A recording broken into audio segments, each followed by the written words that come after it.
Hello guys, welcome back. ஆம் விக்ரம். இன்றைக்கி என்ன பார்க்க போகிறோம்னா, ஃப்ளிப்கார்ட்டில் ரீசெண்டாக ஒரு ஆர்டர் பண்ணியிருந்தேன். ரீசெண்டாக இல்லை, போன மந்த்து 17 அப்போ ஒரு ஆர்டர் பண்ணியிருந்தேன். ஸோ அந்த ஆர்டரில் ஏற்பட்ட இஷ்யூவை பற்றி தான் உங்ககிட்ட ஷேர் பண்ண போகிறேன். என்ன ப்ராப்ளம்னா, ஆர்டர் கன்ஃபார்ம் பண்ணிக்கிறேனுங்க. போன மந்த்து February 13 அன்றைக்கி ஆர்டர் பண்ணியிருந்தேன். என்ன ஆர்டர் பண்ணியிருந்தேன்னா, ப்ளூபேர்ட் ஓவர்ஹெட் ட்ரைபாட் ஸ்டாண்டு ஒரு 600 ரூபீஸு. ஸோ இது ஆர்டர் பண்ணியிருந்தேன். Feb 13 ஆர்டர் பண்ணியிருந்தேன். இதோட டெலிவரி டேட் February 15 சொல்லியிருந்தாங்க. அவங்க 3 days தான் என்னை ரீச் பண்ணவே இல்லை, எனக்கு கால் பண்ணலை. இந்த மாதிரி ஆர்டர் இதாக இருக்குன்ட்டு அவுட் ஃபார் டெலிவரின்னு மட்டும் காட்டிகிட்டு இருந்தது. தென் ரீஷெடியூல் ஆச்சு, மறுபடியும் அவுட் ஃபார் டெலிவரின்னு காட்டும். அப்படியே ஒரு 2 days கண்டினியூஸாக போயிட்டு இருந்தது. தென் February 17 அன்றைக்கி ஆர்டர் அவங்களே ஆட்டோமேட்டிக்காக கேன்சல் பண்ணிட்டாங்க. நான் ரீஷெடியூல் பண்ணியிருந்தேன், பட் அவங்களே ஆர்டர் கேன்சல் பண்ணிட்டாங்க. என்ன கம்ப்ளைண்ட்னு கஸ்டமர் சைட் கூப்பிட்டு கேட்கலான்ட்டு கேட்டதுக்கு, இந்த மாதிரி ஆர்டர் கொண்டுட்டு வந்தாங்களாம், நீங்கள் வீட்டில் இல்லை, ஸோ அதனால் ரீஷெடியூல் பண்ணிட்டாங்க. அடுத்த டைம் அவங்க கொண்டுகிட்டே வரல. சப்போஸ் இப்போது கஸ்டமர் ஆர்டர் பண்ணிவிட்டு வீட்டில் இல்லைன்னா ஒரு டைம் கொண்டுட்டு வந்து நெக்ஸ்ட் டைம் கொண்டுட்டு வரக்கூடாதுன்ட்டு ஏதோ ரூல்ஸ் இருக்கா என்னன்னு தெரியல ஃப்ளிப்கார்ட்டில். பட் எனக்கு கொண்டுட்டு வரல. சரி, ஓகே அப்படின்ட்டு மறுபடியும் நான் ஆர்டர் போட்டேன். அதே ஐட்டம் எப்போ ஆர்டர் போட்டேன்னா, ஒன் செகண்ட், Feb 17 அன்றைக்கி மறுபடியும் ரீஆர்டர் போடுறேன். அன்றைக்கி என்னைக்கு கேன்சல் ஆச்சோ அன்றைக்கி நைட்டே மறுபடியும் ரீஆர்டர் பண்ணுறேன். ஸோ ரீஆர்டர் பண்ணிவிட்டு அதோட டெலிவரி டேட் எப்போ கொடுத்துருந்தாங்கன்னா 24th Feb அன்னைக்கு கொடுத்துருந்தாங்க. பட் எனக்கு 24th Feb அன்னைக்கும் எனக்கு ரீச் பண்ணல. ஒரு பர்சன் ரீச் பண்ணாங்க. ரீச் பண்ணிவிட்டு, சார் என்னால் இன்றைக்கி கொண்டுட்டு வர முடியல, ஸோ நாளைக்கு கொண்டுட்டு வரேன்னு சொல்லிட்டாங்க. ஸோ செகண்ட் ஆர்டரில். பட் நாளைக்கு எனக்கு கால் பண்ணலை, என்னை ரீச் பண்ணவும் இல்லை. அதுக்கப்புறம் என்ன பண்ணிட்டாங்க, மறுபடியும் 2 days ரீஷெடியூல் ஆகிட்டே இருந்தது. 3rd day அன்னைக்கு கேன்சல் பண்ணிட்டாங்க அதை. ஸோ மறுபடியும் கேன்சல் ஆகிடுச்சு. ஸோ மறுபடியும் கேன்சல் ஆனோடனே 24th அன்னைக்கு கேன்சல் ஆகிடுச்சு. 24th அன்னைக்கே கேன்சல் ஆகிடுச்சு. ஸோ மறுபடியும் கேன்சல் ஆனதுக்கப்புறம் மறுபடியும் ரீஆர்டர் பண்ணுறேன். அதே ரீஆர்டர் எப்போ பண்ணுறேன்னா, எப்போது ஆர்டர் பண்ணுறேன்னா, வெயிட், 25th February 25th அன்றைக்கி மறுபடியும் ரீஆர்டர் பண்ணுறோம். புதன்கிழமை மறுபடியும் அதே ஐட்டத்தை ரீஆர்டர் பண்ணிவிட்டு, இந்த டைம் டெலிவரி பண்ணுவாங்க அப்படின்ட்டு வெயிட் பண்ணால், கஸ்டமரில் ஆல்ரெடி கம்ப்ளைண்ட் பண்ணியிருந்த இந்த மாதிரி ஆர்டர் டெலிவரி ஆக மாட்டேங்குது, அவங்களே ரீஷெடியூல் பண்ணிவிட்டு கேன்சல் பண்ணிக்கிறாங்க. ஸோ அதனால் கரெக்டாக டெலிவரி ஆகலை, இந்த இஷ்யூவை கொஞ்சம் கிளியர் பண்ணுங்கன்னு ஆல்ரெடி இன்ஃபார்ம் பண்ணியிருந்தேன் 2-3 times. அவங்க ரெக்டிஃபை பண்ண மாதிரியே தெரியல. 3rd time இந்த ஆர்டரை பண்ணிட்டேன். பண்ணதுக்கப்புறம் இந்த மாதிரி ரீச் ஆகிடுச்சு, நியரஸ்ட் ஹப்புக்கு ரீச் ஆனதுக்கப்புறம் எனக்கு கால் பேக் பண்ணணும் இல்லையா, மறுபடியும் பண்ணலை உடனே கொஞ்சம் இரிட்டேட் ஆனேன்னா, நானே அவுட் ஃபார் டெலிவரி காட்டினோடனே அந்த பர்டிகுலர் டெலிவரி பர்சனுக்கு கால் பண்ணுறேன். இந்த ஃப்ளிப்கார்ட் ஆப்பில் நம்பர் ஷோ ஆகும் இல்லையா, அதில் டயல் பண்ணி நானே இந்த மாதிரி இன்றைக்கி கொண்டுட்டு வருவீங்களா அப்படின்னு கேட்டதுக்கு, நீங்கள் ஆஃபீஸில் வாங்கிக்கிறந்தாங்க. அப்போ தான் கொஞ்சம் ட்ரிகர் ஆகி, எதுக்கு ஆஃபீஸில் ஏன்னா நம்ம ஆர்டர் பண்ணுறதுக்கு ஆஃபீஸில் தான் வாங்கிக்கணும் அப்படின்னு சொல்லும்போது, எதுக்கு அவங்க டெலிவரின்னு ஒன்று வச்சுருக்காங்க, எதுக்கு அப்புறம் நம்ம பெசாமல் போய் ஸ்ட்ரைட்டாக போய் ஸ்டோரில் எங்கேயோ வாங்கிடலாமே, எதுக்கு அப்புறம் ஆர்டர் பண்ணணும். ஸோ அப்படின்ட்டு நான் கேட்க, நீங்கள் அதுக்கு தானே இருக்கீங்க, எதுக்கு டெலிவரி பண்ண மாட்டீங்க, சர்வீஸ் இல்லையா, என்ன ரீசன், அப்புறம் எதுக்கு பின்கோடில் காட்டுது சர்வீஸ்ன்ட்டு, ஸோ ஏன் பண்ணலை அப்படின்னு கேட்கும்போது, நாங்கள் ஒரு டைம் வந்தோம், நீங்கள் வீட்டில் இல்லை, ஸோ அதனால் பண்ணலை, நெக்ஸ்ட் டைம் வரலாமே, கால் பண்ணலாமே, ஒரு டைம் இல்லைன்னா அடுத்த டைம் டெலிவரி பண்ணக்கூடாது அப்படின்னு கேட்டதுக்கு, சார் நீங்கள் ஆஃபீஸ்லேயே வாங்கிக்க, நான் இன்றைக்கி கொண்டுட்டு வரல அப்படின்ட்டாங்க. ஸோ அப்படி சொன்னோடனே நான் என்ன பண்ணேன், head office, Bangalore head office இருக்குது இல்லைங்களா, ஃப்ளிப்கார்ட்டோட பெங்களூர் ஹெட் ஆஃபீஸ். ஸோ அதுக்கு ஒரு மெயில் பண்ணணும், இந்த இஷ்யூ ரிலேட்டடாக ஒரு மெயில் பண்ணினேன். ஸோ இருங்க, மெயில் எடுக்கிறேன்.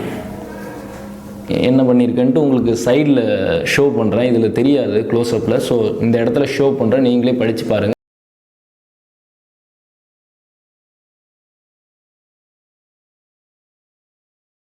என்னோட ஆர்டர் ஐடி இருக்கு இல்லையா, நான் 3 times ஆர்டர் பண்ணேன் இல்லையா, ஸோ அந்த ஆர்டர் ஐடியெல்லாம் அதில் மென்ஷன் பண்ணி இந்த இஷ்யூவை அவர்கிட்ட இந்த மாதிரி ஹெட் ஆஃபீஸ்க்கு ஷேர் பண்ணிவிட்டு, ஸோ எனக்கு இந்த ப்ராப்ளமை சீக்கிரம் ரெக்டிஃபை பண்ணுங்க அப்படின்ட்டு ஒரு மெயில் ஒன்று ஹெட் ஆஃபீஸ்க்கு பண்ணுறேன்.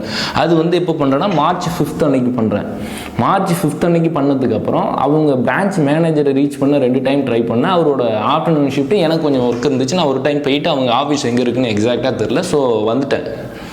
ஸோ இந்த மாதிரி ரீச் பண்ணதுக்கப்புறம் எனக்கு 2 டேஸுக்கு அப்புறம் மார்ச் 5 அன்னைக்கு மார்னிங் இதை நான் மெயில் பண்ணுறேன்.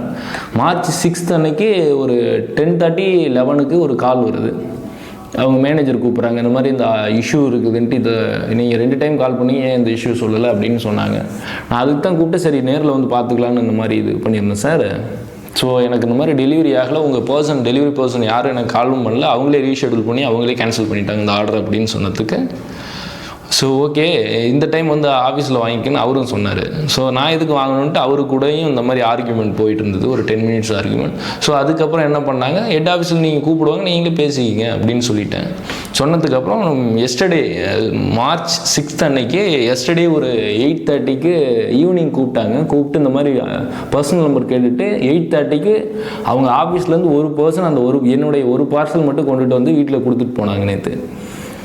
இதை வந்து ஃபஸ்ட்டே நான் ஆர்டர் பண்ண போது எல்லாருக்கும் கொடுக்கறதுக்கு இங்கே ஒரு சர்வீஸ் பர்சன் வச்சுருப்பாங்க இல்லைங்களா, இந்த ஏரியாவுக்கு ஒரு டெலிவரி பர்சன், அவங்களே கொண்டுட்டு வந்து கொடுத்துட்டு போயிருக்கலாமே, எதுக்கு இத்தனை டைம் டிலே பண்ணி கொண்டுட்டு வராமல் ஏன் வந்து இவ்வளோ ப்ராப்ளமுக்கு அப்புறம் எஸ்டர்டே வந்து அந்த ஒரு பார்சல் மட்டும் எடுத்துகிட்டு வந்து கொடுக்கணும்.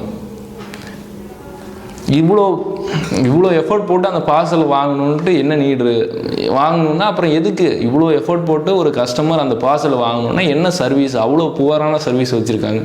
ஒரு கஸ்டமர் சர்வீஸில் வந்து ஒரு ரெஸ்பான்ஸ் இல்லை, எந்த டீட்டெயில்ஸுமே அவங்கக்கிட்ட இருக்காது. அவங்க வந்து அப்டேட் பண்ணுறதுன்னு தான் சொல்லுவாங்க, பட் எந்த டீட்டெயில்ஸும் அவங்கக்கிட்ட இல்லை.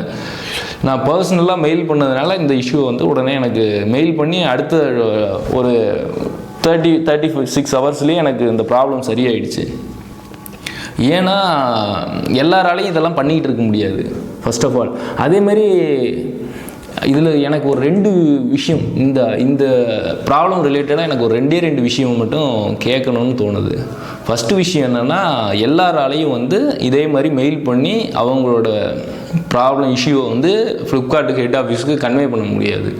ஏன்னா இதோட சப்போர்ட் லிங்க் அந்த கஸ்டமர் சர்வீஸ் வந்து ரொம்ப வீக்காக இருக்குது. 2வது விஷயம் என்னென்னா, நம்ம ஒரு ஆர்டர் பண்ணுறோம் இல்லைங்களா, நம்ம ஒரு ஆர்டர் பண்ணோம்னா அந்த ஆர்டரை ரீஷெடியூல் பண்ணுறதோ இல்லை ஆர்டர் வந்து கேன்சல் பண்ணுறதோ எல்லாமே நம்மக்கிட்ட மட்டும் இருக்கணும்.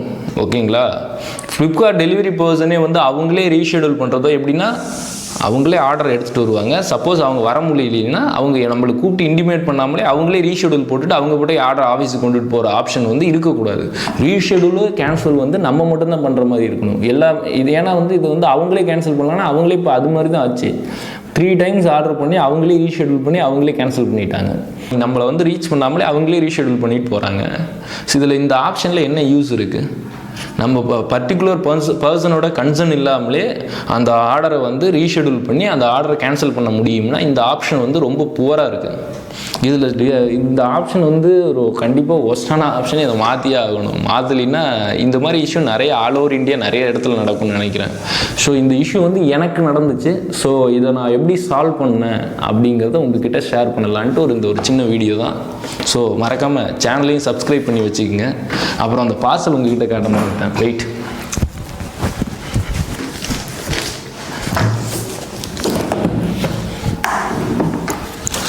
ஸோ இதான் அந்த பார்சல்.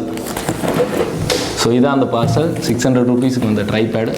ஸோ இதை வாங்கிறதுக்கு தான் இத்தனை இஷ்யூவும். அப்பயே கொண்டுட்டு வந்து கொடுத்துட்டு போயிருக்கலாம், ஏன் அப்படி பண்ணாங்கன்னு தெரியல. ஓகே, நெக்ஸ்ட் டைம் இந்த மாதிரி இஷ்யூ நடக்காதுன்னு நினைக்கிறேன். பார்க்கலாம் எப்படின்ட்டு. உங்களுக்கு இந்த மாதிரி இஷ்யூ நடந்துருந்துச்சுன்னா மறக்காமல் கமெண்ட்ஸில் சொல்லுங்கள். அப்புறம் சேனலையும் மறக்காமல் சப்ஸ்கிரைப் பண்ணி வச்சுக்கோங்க. அப்போ தான் நான் போகிற வீடியோ டெய்லி உங்களுக்கு வரும். ஸோ இன்னொரு வீடியோவில் நாளைக்கு பார்க்கலாம். பாய்.